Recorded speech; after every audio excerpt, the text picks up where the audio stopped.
I've been thinking about your book a lot in the last several weeks in terms of the national nervous breakdown around Ebola and a complete failure to experience appropriate empathy or to regard as heroic the behavior of people who are suddenly fined for having come back with Ebola, or the whole kind of craziness that's just happened with anybody who has the nerve to go and help other people over there has to be put in 21-day quarantine when they come back, and what kind of horrible thing are they to be coming back? Has it struck you as weird? What's going on? No, it's so. I was just thinking about this in my cab rides to my hotel yesterday because I was reading a bit about Craig Spencer and the sort of, it's kind of like New York has a particular reaction to things when they happen to New York. Like now it's okay, now it's real because it's reached us. But there was it did strike me as so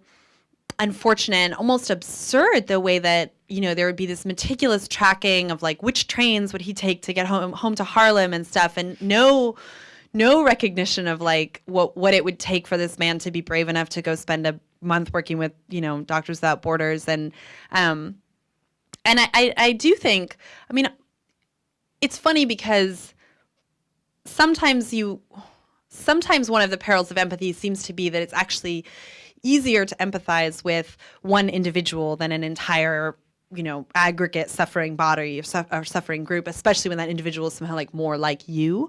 And so in a way that you could imagine a version of the world in which actually the problem was that Craig Spencer was getting way more empathy than thousands of people in Africa.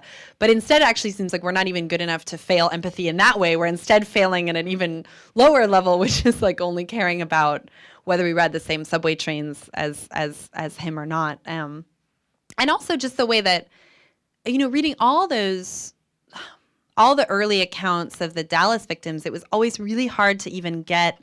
I was aware in my own mind, and I guess I should also confess, I did like read which cafes he'd eaten at, because there's still a part of me that's like, oh, I wonder whether I ate at the same cafe as he did last week. But I tried to trump that with another kind of voice in my head.